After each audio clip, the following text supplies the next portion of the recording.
Saúdos a todos com a graça e a paz do Senhor. A palavra do Senhor diz lá em 1 Coríntios, no capítulo 2, e no versículo 9 diz: está escrito, nem olhos viram, nem ouvidos ouviram, mas jamais penetrou no coração humano aquilo que Deus tem preparado para aqueles que o amam. A pergunta é: você ama a Deus? Se você o ama, você está debaixo dessa promessa. Seus olhos não viram, seus ouvidos não ouviram o que Deus tem preparado para a sua vida. Vamos começar esse culto agora entregando, clamando ao Espírito Santo para que Ele receba e Ele nos guie. Pai, em nome de Jesus, nós te entregamos este culto, esse momento. Nós cremos nessa palavra. Meus olhos nunca viram, meus ouvidos nunca ouviram, nunca penetrou no coração do homem. E eu já vi muita coisa boa que aconteceu no meio do teu povo. Eu devo trazer à memória aquilo que dá esperança. Tu tem preparado o melhor para cada um de nós. A tempestade sempre passa, e depois da tempestade vem arco-íris, vem bonança e vem herança. Que nós possamos tomar posse dessa promessa. Sabemos que nós te amamos, Senhor, então nós somos teus filhos, nós temos promessa e nós vamos herdar todas elas. Nos ajuda, Senhor, a perseverar e abençoa. Nós te clamamos a teu Espírito Santo, que venha guiando esse culto, nos enchendo da tua presença, em nome de Jesus. Amém. Vamos louvar.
O nome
2 Coríntios capítulo 9, versículos 6 e 7 diz assim: quem pouco semeia, pouco também colherá.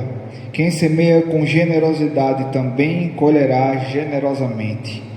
Cada um contribua de acordo com o que decidiu no coração, não com tristeza nem com constrangimento, pois Deus ama quem dá com alegria. Esse é o momento do culto que nós trazemos nossos dízimos e oferta à casa do Senhor.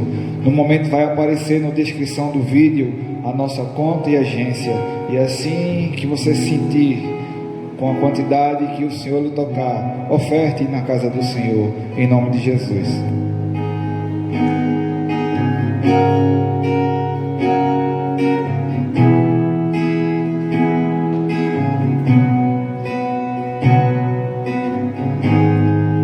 Antes de eu falar, tu cantavas sobre mim.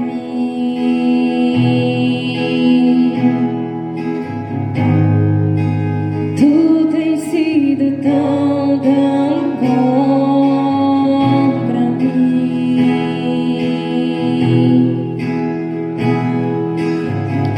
Antes de eu respirar, sopraste tua vida em mim. Tu tens sido tão bom pra mim.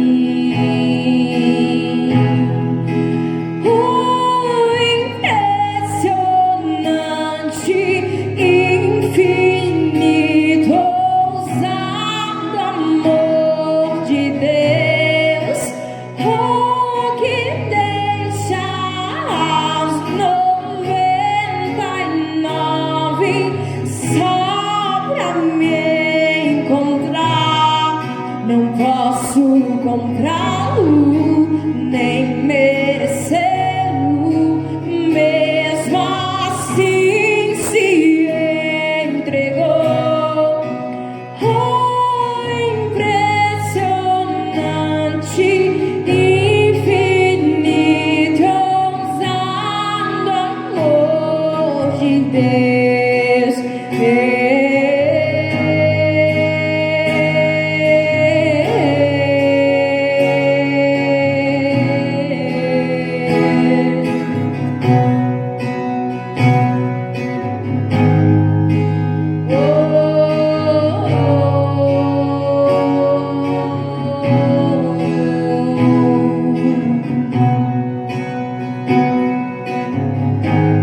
Traz luz para a sombra, escala montanhas pra me encontrar. Derruba muralhas, destrói as mentiras pra me encontrar. Traz luz para a sombra, escala montanhas pra me encontrar. Derruba muralhas, destrói as mentiras pra me encontrar. Traz luz para a sombra, escala montanhas pra me encontrar. Derruba muralhas,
Glória a Deus. Eu queria orar junto com você e agradecer a Deus pelas ofertas e os dízimos. Paizinho querido, nós te agradecemos por cada vida que tem, ó Deus, investido nessa obra, que tem abençoado, ó Deus, essa obra. Que o Teu Espírito Santo continue os abençoando, ó Pai, e que o Senhor continue provendo, Deus, essas famílias, porque Tu és Deus de provisão. Assim nós Te louvamos e Te agradecemos, em nome e para a glória de Jesus. Amém e amém. Amados, eu quero convidar os irmãos a abrir a palavra do Senhor no livro de Atos, capítulo 16, verso de número 19. Vamos fazer a nossa reflexão nesse texto, um texto muito conhecido, que narra um momento de aflição na vida de Paulo e Silas. Diz assim a palavra do Senhor: vendo os seus senhores que se lhes desfizera a esperança do lucro, agarrando em Paulo e Silas, arrastaram para a praça na presença das autoridades. E levando aos pretores, disseram: esses homens, sendo judeus, perturbaram a nossa cidade, propagando costumes que não podemos receber nem praticar, porque somos romanos. Levantou-se a multidão unida contra eles, e os pretores, rasgando-lhes as vestes, mandaram açoitá-los com varas. E depois de lhes darem muitos açoites, os lançaram no cárcere, ordenando ao carcereiro que os guardasse com toda a segurança.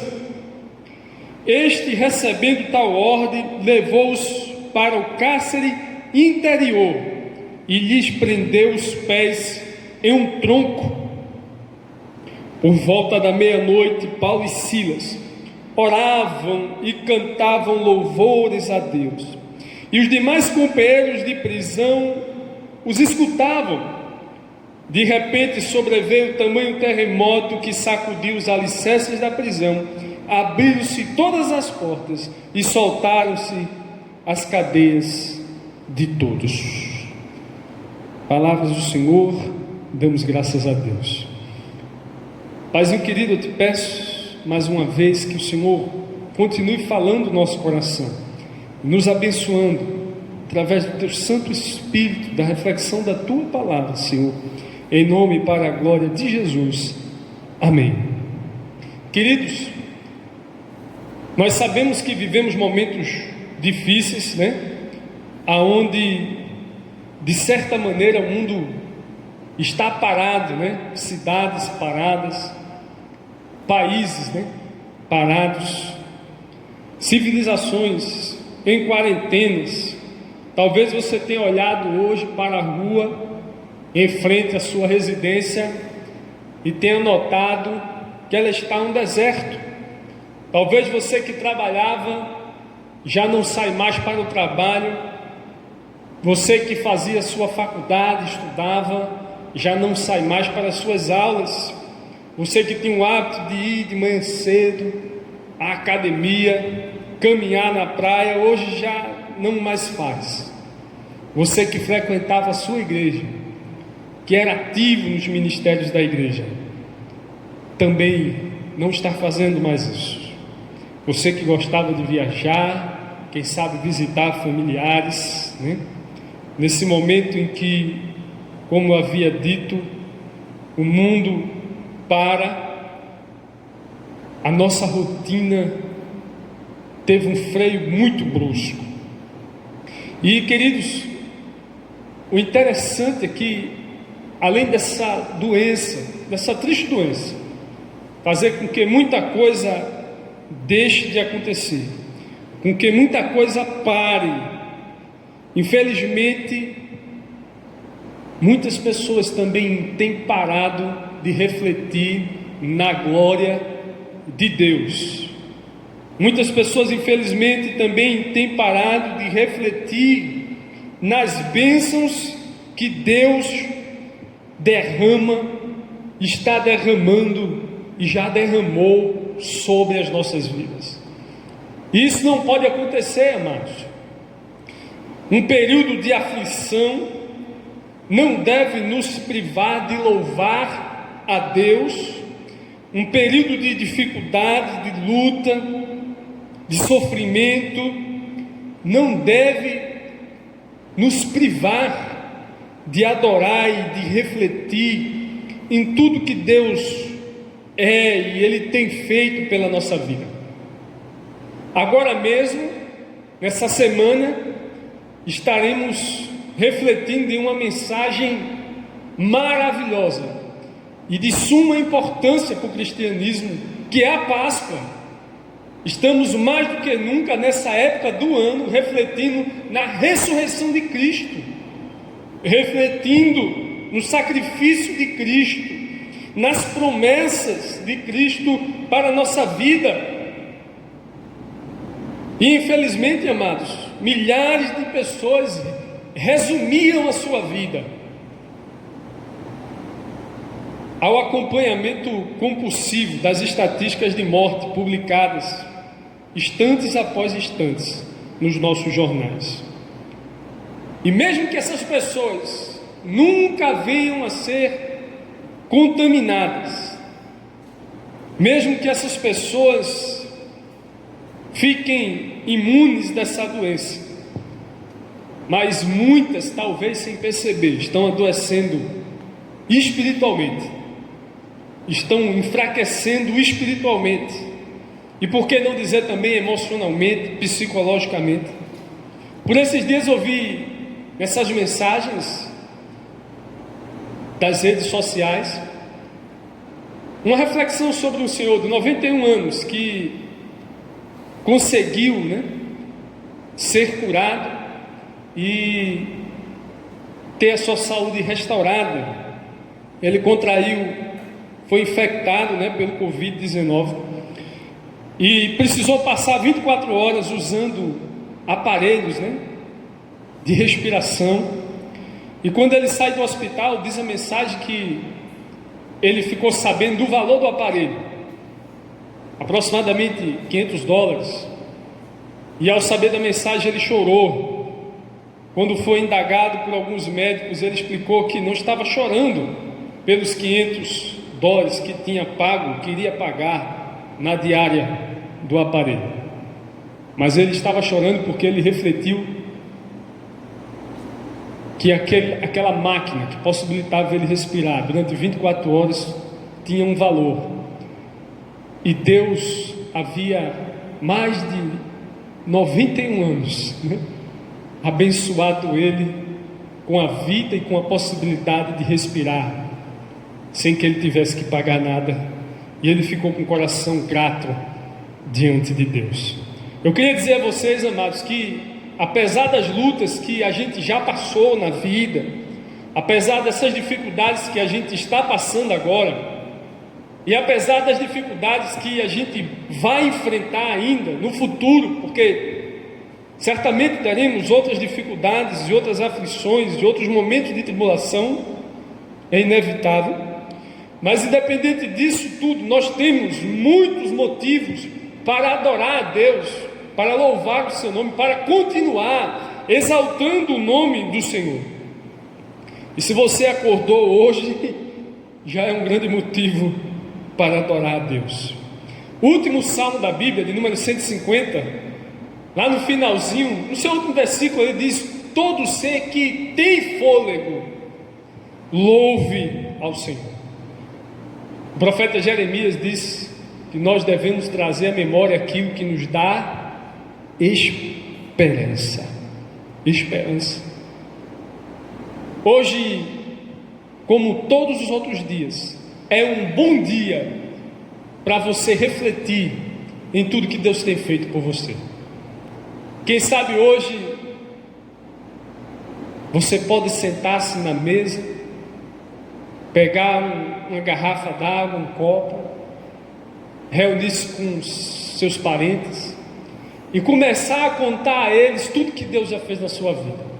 Lembrar das promessas que já se cumpriram, das orações que já foram respondidas, lembrar dos livramentos que você recebeu, lembrar das promessas que você recebeu e ainda vão se cumprir depois dessas aflições do tempo presente. Há um hino na harpa cristã, se eu não me engano, número 564, que diz assim: conta as bênçãos, dize quantas são, recebidas da divina mão. Conta as bênçãos, né? Digas todas de uma vez, e verás surpreso o quanto Deus já fez. Há outro hino muito conhecido que diz: porque Ele vive, eu posso crer num amanhã. Queridos, uma das principais características do verdadeiro Filho de Deus é que nos momentos de aflição Ele não se cala, Ele permanece adorando aquele que lhe deu vida, aquele que entregou a vida por Ele e aquele que é fiel, o Senhor Jesus Cristo. A quarentena pode parar cidades, países, várias civilizações, mas ela não pode parar a adoração daqueles que são os verdadeiros adoradores. Jamais. Eu escolhi esse texto da prisão de Paulo e Silas para refletir com vocês, porque eles estavam também passando um período curto, mas um período de reclusão. Estavam presos, não tinham uma data específica para sair de trás das grades. Eles haviam, em nome de Jesus, libertado uma menina que tinha um espírito de adivinhação e que gerava lucro para muitas pessoas naquela cidade. E por conta disso se levantou uma perseguição e eles foram levados à prisão. Mas antes de ser aprisionados, eles levaram muitos açoites e tiveram suas roupas rasgadas. E diz a Bíblia que eles foram levados à parte interior, ao cárcere interior, a região mais obscura daquela prisão.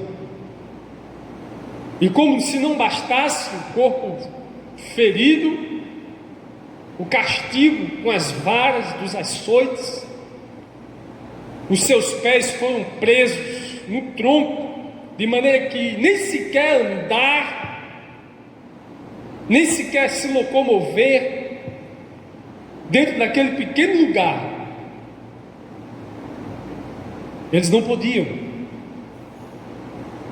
Eles tinham que ficar ali, presos por aquele tronco, possivelmente sem iluminação, possivelmente num lugar úmido, sujo, sem perspectiva de ser liberados. Mas é interessante, amados, que diante dessa reclusão, diante da ameaça de morte, diante da violência, diante da injustiça, diante da dor que as varas causavam no seu corpo, diz a Bíblia que por volta da meia-noite, Paulo e Silas oravam e cantavam louvores a Deus. Eu quero convidar você a trazer seus olhos de novo para o Senhor da sua vida, a desfocar apenas nas lutas, nas mortes, e focar no Senhor Jesus. Há um salmo que diz: olho para o monte, olho para os montes, de onde me virá o socorro. Meu socorro vem do Senhor, que fez os céus e a terra. Precisamos olhar para Jesus e precisamos continuar adorando ao Senhor Jesus. Não importa se estamos presos dentro de casa, não importa a circunstância que estamos vivendo, a nossa voz e o nosso louvor não pode parar. Eu quero convidar você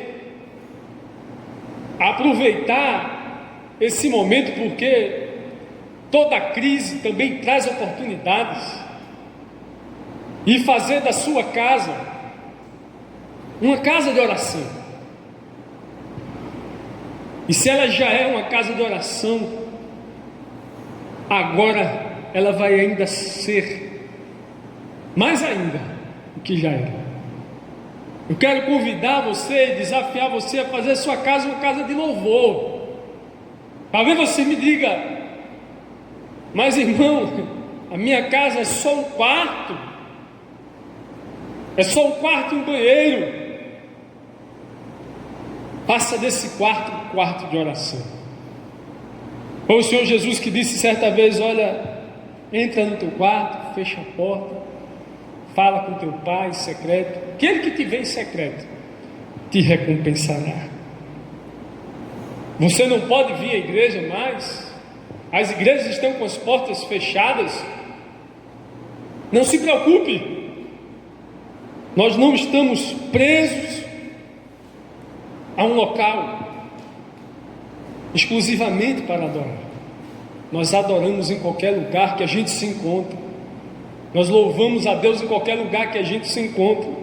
Lembre do que o Senhor Jesus falou com a mulher samaritana em João 4, aonde ela perguntou ao Senhor e disse: olha, nós achamos que devemos adorar nesse monte, vocês dizem que é em Jerusalém, afinal, aonde devemos adorar? Jesus disse: olha, virá o tempo e já é chegado em que os verdadeiros adoradores adorarão o Pai em espírito e em verdade.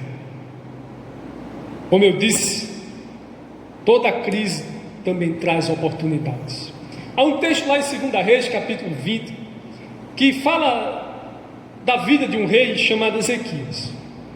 A palavra do Senhor diz que esse rei, em determinado momento da sua vida, foi acometido por uma enfermidade.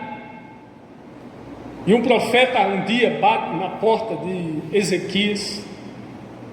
Ele estava tomado pela enfermidade, certamente acamado.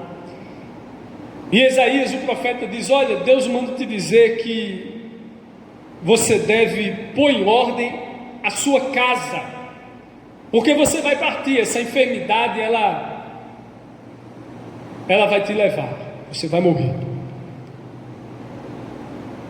A história continua, a Bíblia mostra que Ezequias ele clama a Deus, e Deus tem misericórdia. Isaías volta lá e traz outra palavra para ele de esperança. E ele tem alguns anos da sua vida acrescentados. Mas uma das coisas interessantes dessa história é que no momento de doença, no momento de aflição, no momento da expectativa de morte, no momento em que ele recebe aquela palavra, a orientação que ele recebeu foi que ele deveria colocar em ordem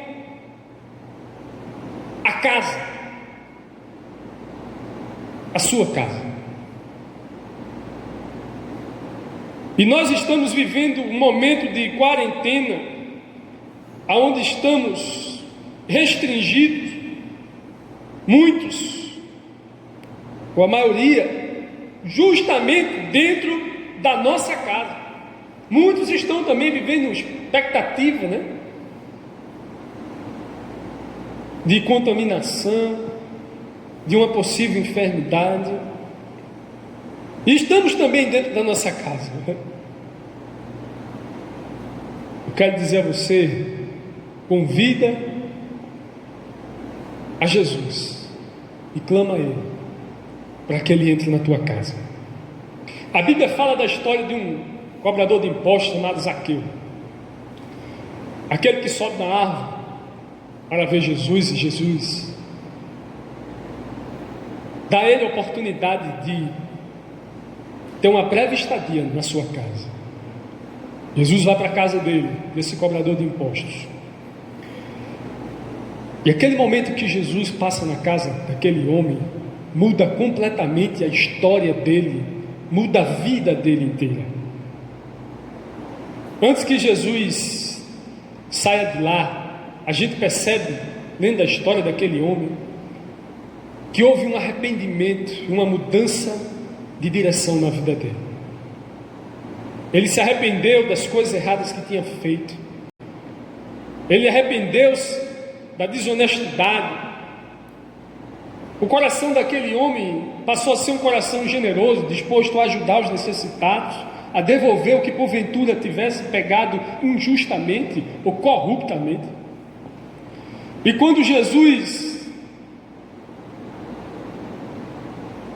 ele percebe o que se passava no coração de Zaqueu, ele diz: hoje houve salvação nessa casa. Eu quero dizer a você que já está há muitos dias, talvez entediado dentro da sua casa, que a presença de Deus pode fazer com que a sua vida, depois dessa quarentena, mude completamente.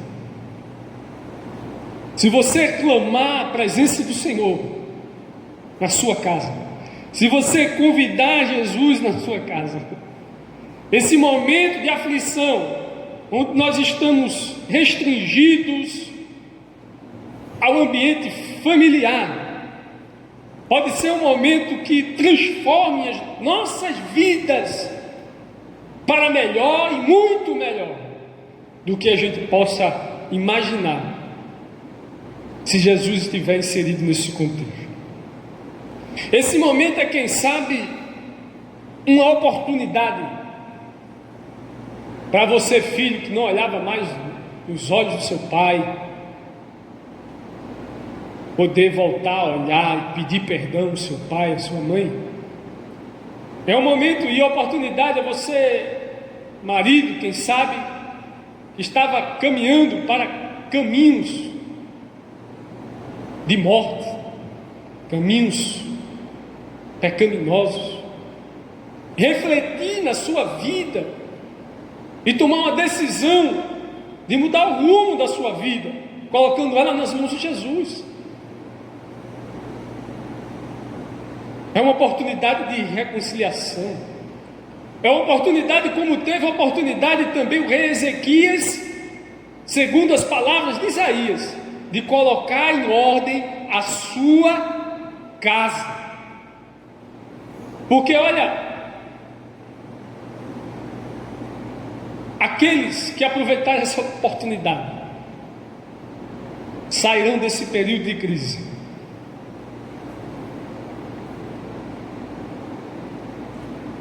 para conquistar coisas tremendas e num patamar novo e maior de adoração, de relacionamento com Deus, de relacionamento familiar. De certa maneira, a sociedade é um reflexo do ambiente familiar. De certa maneira, a sociedade é um reflexo do ambiente dos nossos lares. E se hoje estamos presos dentro dos nossos lares, estamos restringindo os nossos lares, surge também a oportunidade de mudar a história, o rumo de nossas vidas e, por que não dizer, da própria sociedade. E só com Jesus podemos fazer isso. Assim como ele entra na casa de Zaqueu e muda a história de Zaqueu, ele pode entrar na casa de qualquer um e mudar a história de qualquer um.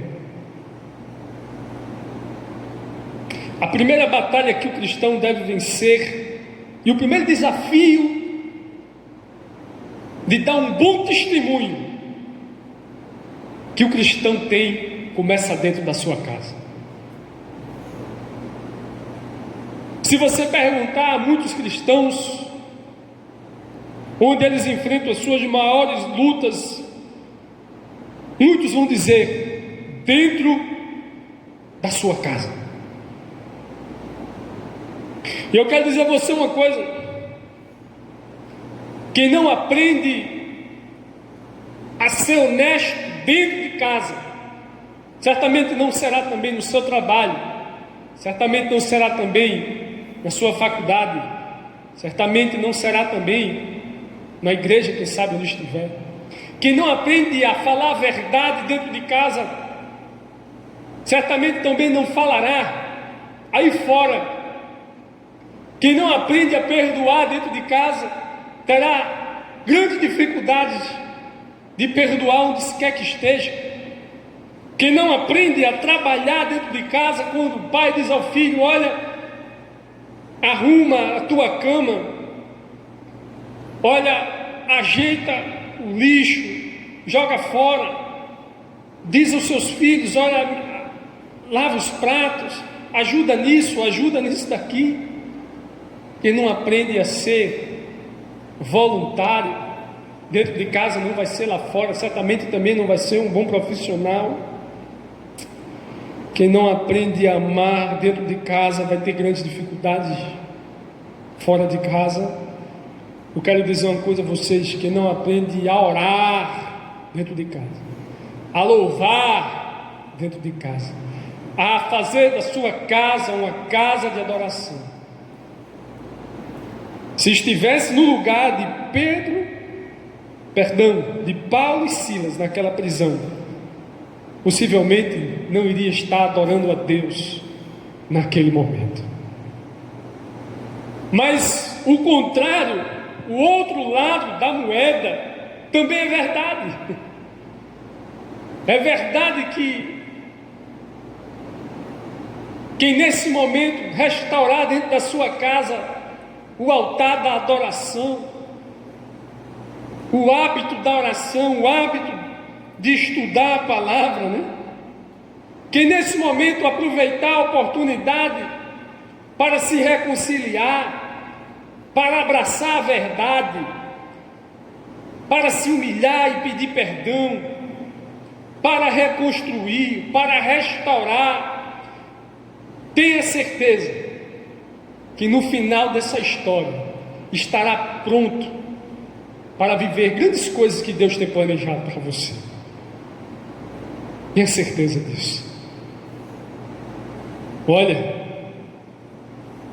como Jesus entrou na casa de Zaqueu e tantas outras casas.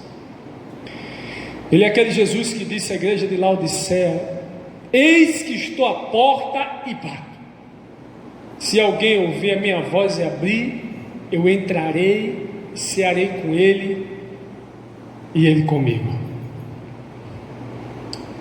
Há muitos anos a igreja ora por avivamento.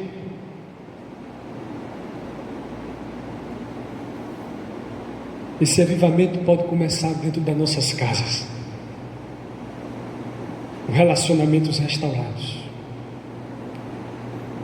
aprendendo a honrar o nome do Senhor dentro de casa. Você que talvez estava passando uma crise no seu ministério e não entendia onde estava o problema, talvez o problema estivesse dentro da sua casa, e hoje você tem a oportunidade de enxergar. Hoje você tem a oportunidade de recomeçar, de reconstruir. Lares restaurados, lares que abrem as portas para o Espírito Santo de Deus, lares que priorizam a adoração, o louvor, a oração. Amanhã serão instrumentos para a transformação que há tanto tempo queremos que o nosso Brasil viva. Guarda essa palavra no coração. Que Deus te abençoe e te guarde, em nome e para a glória de Jesus. Amém.